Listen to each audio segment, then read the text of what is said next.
শুরু হচ্ছে গল্প মানুষ পিশাচ।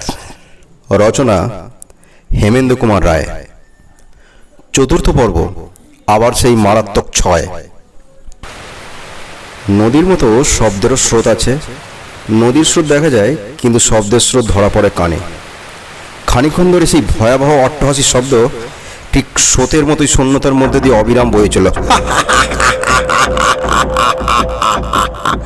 তারপর হঠাৎ হাসি থেমে গেল এবং তার প্রতিধ্বনিগুলো ক্ষীণ থেকে ক্ষীণতর হয়ে ধীরে ধীরে মিলিয়ে গেল যেন নিস্তব্ধতার মহাসাগরে। সুন্দরবাবু তখন দুই হাতে দুই কান চেপে মাটির ওপর উবু হয়ে বসে পড়েছেন। অমিয়, নিশীত ও পরেশ প্রাণপণে পরস্পরের হাত চেপে ধরে আড়ষ্টের মতো দাঁড়িয়ে রইল। জয়ন্ত বললে, যে হাসছে সে হয় পাগল, নয় আমাদের ঠাট্টা করছে। মানিক কিছু বললে না, কেবল নিজের বন্দুকের কুঁদোটা মাটির উপরে ঠক ঠক করে ঠুকতে লাগলো। রাত্রিময়ী বনভূমি, ভয় ভরা রহস্যময় তার রূপ। মাথার উপরে অন্ধকার আকাশ দানবের হাজার হাজার তারকাচক্ষু মিটমিট করে তাকিয়ে আছে। তার তলায় আরো ঘন অন্ধকারে পর্বত শিখরগুলো যেন দৈত্যপুরীর বিচিত্র বিরাট অভিনয় ভঙ্গিতে স্থির ও স্তম্ভিত হয়ে আছে, এবং তারও তলায় যেন সীমাহারা বিশাল অরণ্যে সভয়ে বদ্ধ স্বরে থেকে থেকে আর্তনাদ করে উঠছে।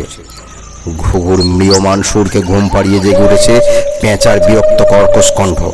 সে যেন বিপুল বনকে এবং এই বনের ভিতরে আজ যারা এসে পড়েছে তাদের সবাইকে ক্রমাগত অভিশাপের পর অভিশাপ দিয়ে যাচ্ছে, এবং তারই সঙ্গে তাল রেখে ঘন ঘন বেজে উঠেছে কালো বাদুরদের অলক্ষণে ডানাগুলো। সুন্দরবাবু শিউরে সুরে বলে উঠলেন, আলো জ্বালো, আলো জ্বালো, আলো জ্বালো। পেট্রোলে লণ্ঠন আনবার জন্য পরেশ গাড়ির দিকে অগ্রসর হলো। জয়ন্তরা একখানা হাত ধরে তাকে থামিয়ে দিয়ে বললে, কোথায় যাচ্ছেন?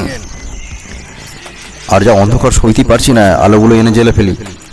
না, যদি এখানে সত্যি শত্রু থাকে তাহলে আলো জ্বাললে আমাদের দেখতে পাবে। এখনো অন্ধকারই আমাদের বন্ধু।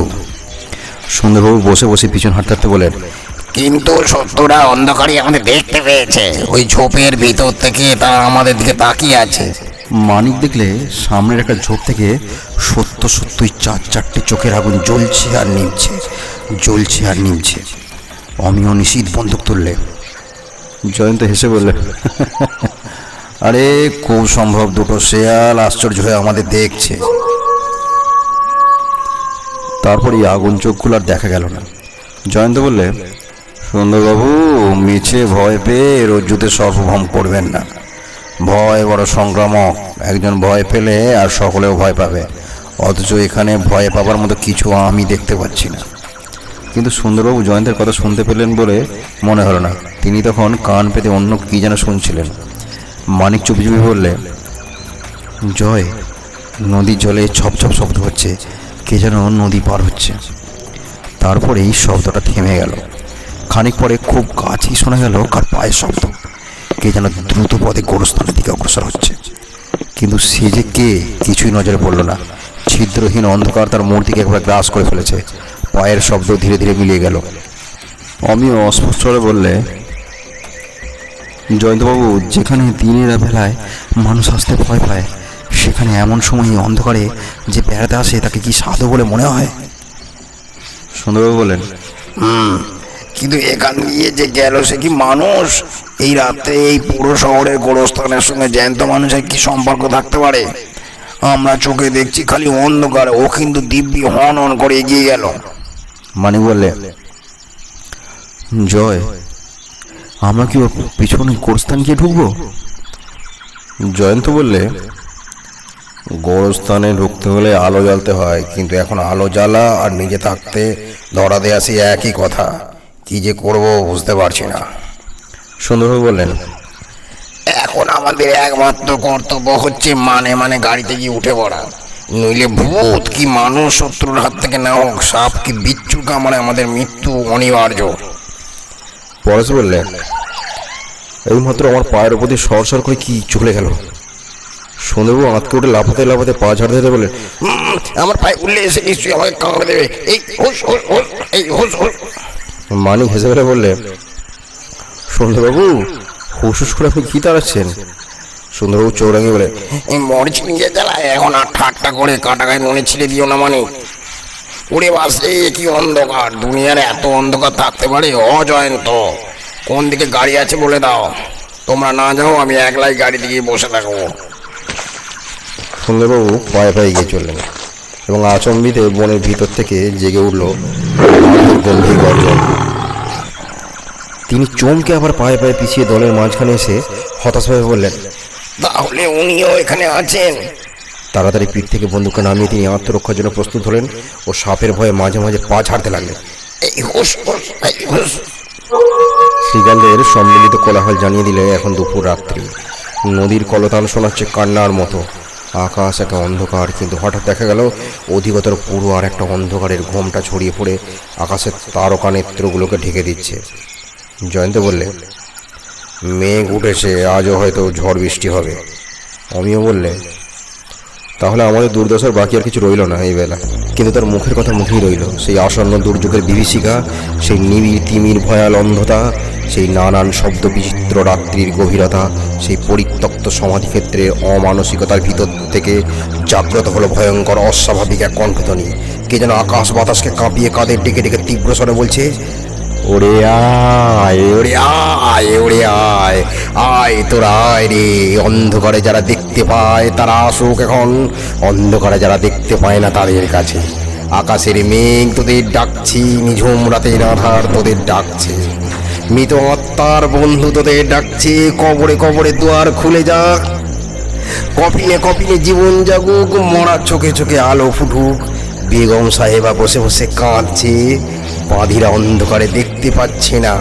আলো নিয়ে তোরা সব আয়, আয়, ওরে আয় রে আয়।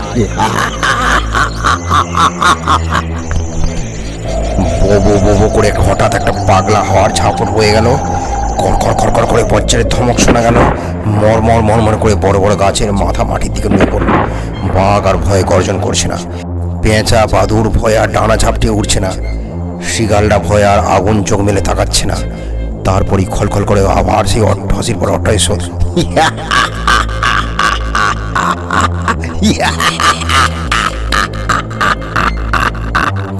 অমিয় প্রায় আর তো সবাই বলল, ও হাসি আমি চিনি, কিন্তু অমন করে কথা কইল কে?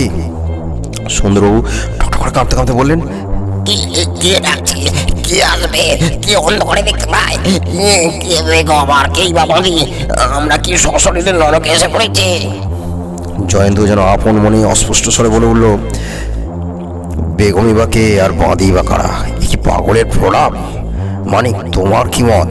লন্ডনগুলো ছেড়ে আমরা কি গোরস্থানে ঢুকে পাগলটাকে আক্রমণ করব? মানিক সজরে জয়ন্তের কাঁধ চেপে ধরে বলল, চুপ চুপ, ওই দেখো। জয়ন্তের দুই চোখে অত্যন্ত বিস্ময়ের ভাব জেগে উঠল। তাদের কাছ থেকে প্রায় 200 গজ তফাতে গোরস্থানের ভিতরে নড়ে নড়ে বেড়াচ্ছে কতগুলো আলো। তাহলে ওই গোরস্থানের নির্জন নয়? ওখানে আলো নিয়ে কারা কি করছে? আবার সেই কণ্ঠস্বর, ওরে আয়, ওরে আয়, আয় রে তোর আয়। রোশনাই কই, খানা কই, বিছানা কই। আলোগুলো এতক্ষণ এলোমেলো ছিল, হঠাৎ এখন সার বেঁধে একদিকে এগিয়ে চলল। সুন্দরবাবু বললেন, ও হচ্ছে আলিয়ার আলো। পরেশ বললে, না, ও আলো নয়। যাদের হাতে আলো আছে তাদের আবছা আবছা দেখা যাচ্ছে। নিশ্চিত বললে, কিন্তু ভালো করে কিছুই দেখা যাচ্ছে না। কে ওরা? এই গোরস্থানের ভিতরে কি ডাকাতের আড্ডা আছে?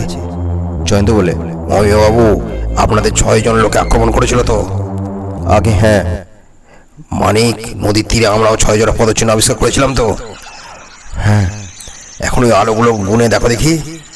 মানিক গুনতে গুনতে বলল, 1 2 3 4 5 6, 6টা আলো, তার মানে 6 জন লোক। অমি উত্তেজিত কণ্ঠে বলে বলল, জয়ন্তবাবু, তাহলে ওরাই আমাদের শিলাকে চুরি করেছে। ওরাই ভূতই হোক আর মানুষই হোক, কিছুই আমি কেয়ার করি না। আমি এখনই ওদের আক্রমণ করবো, আমার বোনকে উদ্ধার করবো। হয় আমি মরবো, নয় ওদের মারবো। জয়ন্ত তাড়াতাড়ি তার হাত ধরে চেপে ধীরে বলল, শান্ত হন অমিবাবু, এখন গোয়ার তুমি করবার সময় নয়। ওখানে যদি ডাকাতের দল থাকে তাহলে ওদের দলে কত লোক আছে তাকে বলতে পারে। আমরা ওখানে গিয়ে প্রাণ দিলে তো আপনার বোনের উপকার হবে না। মানিক বললে, আলোগুলো আবার কোথাও অদৃশ্য হয়ে গেল। জয়ন্ত স্থিরভাবে বললে, যাকগে, আমাদের এখানে অপেক্ষা করার সার্থক হয়েছে। কাল সকালে এই গোরস্থানই হবে আমাদের কার্যক্ষেত্র। আজ এই অন্ধকারে অজানা জায়গায় গোলমাল করে কিছু হয়তো করতে পারবো না। মাঝখান থেকে শত্রুরা সাবধান হয়ে সরে পড়বে। বৃষ্টি এলো বলে রাত পোয়াতে আর ঘন্টা কয় মাত্র দেরি আছে। বাকি রাতটুকু মোটরে বসেই কাটিয়ে দিই, চলো গে। অমিয় নিতান্ত অনিচ্ছা সত্ত্বেও জয়ন্তের কথা মতো নিজেদের মোটর গাড়ির দিকে যাওয়ার জন্য ফিরে দাঁড়ালো। সঙ্গে সঙ্গে শুনতে পেল বনের পথে আবার কার একখানা মোটর গাড়ির গর্জন। গাড়িখানা যেন খুব তাড়াতাড়ি ছুটছে। আমি আশ্চর্য হয়ে বলল, এখানকার সবাই কি অস্বাভাবিক? এমন জায়গায় এমন সময় কে আবার মোটরে চড়ে হাওয়া খেতে এলো? নিশ্চিত বললে, একখানে নয়, আবার একখানা মোটর, ওই শোনো, একখানা খুব জোরে ছুটে চলেছে। মানিক বললে, ডাকাতরা আমাদের আক্রমণ করার জন্য কি মোটরে করে দলবল নিয়ে এলো? আচম্বিতে অরণ্যের ভিতরে দূরে একটা ভয়ানক শব্দ হলো। সকলে সবিস্ময়ে শুনছে। এমন সময় আবার সেই রকম আর একটা শব্দ। আমি বললে, এই যেন কোনো অ্যাক্সিডেন্টের শব্দ। জয়ন্ত তাদের এগিয়ে শুকনো গলায় বলে হলো, হ্যাঁ, অ্যাক্সিডেন্টই বটে, আমাদেরই সর্বনাশ হলো বোধ হয়। যেখানে তাদের গাড়ি ছিল সেখানে গিয়ে দুখানা মোটরই আর খুঁজে পাওয়া গেল না। জয়ন্ত তিক্ত স্বরে বলল, আমরা এখন অসহায়। আমাদের অদৃশ্য শত্রু এসে দুখানা মোটরই চালিয়ে ছেড়ে দিয়েছে, আর চালকহীন গাড়ি দুখানা দূরে গিয়ে গাছে কি পাহাড়ে ধাক্কা লেগে ভেঙে গুঁড়ো হয়ে গিয়েছে। সুন্দরবাবু বললেন, তাতে শত্রুদের লাভ। জয়ন্ত বললে, আমাদের পালাবার পথ বন্ধ হলো, হয়তো শত্রুরা এখনই আমাদের আক্রমণ করবে। সুন্দরবাবু বললেন, আমি এখন পায়ে হেঁটে পালাতে চাই, এ বিষয়ে আমি দৃঢ় প্রতিজ্ঞ। তোমরা আসো বা নাই আসো, এই আমি দৌড় মারলাম। সুন্দরবাবু সত্যি সকলের মায়া কাটিয়ে দৌড় দিলেন। কিন্তু জয়ন্ত এক লাফে তার সম্মুখে গিয়ে পড়ে বলল, সুন্দরবাবু একটু দাঁড়ান, বোধহয় আমরাও আপনার সঙ্গে যেতে বাধ্য হব। হঠাৎ পিছনে একটা অদ্ভুত শব্দ শোনা গেল, মাটির ওপরে ধুক ধুক করে পায়ের শব্দ, যেন একদল সৈন্য তালে তালে পা ফেলে কমিয়ে এগিয়ে আসছে। জয়ন্ত বলল, যাবে বিছি তাই, ওরা আক্রমণ করতে আসছে, এখন পালানো ছাড়া উপায় নেই, চলো সবাই।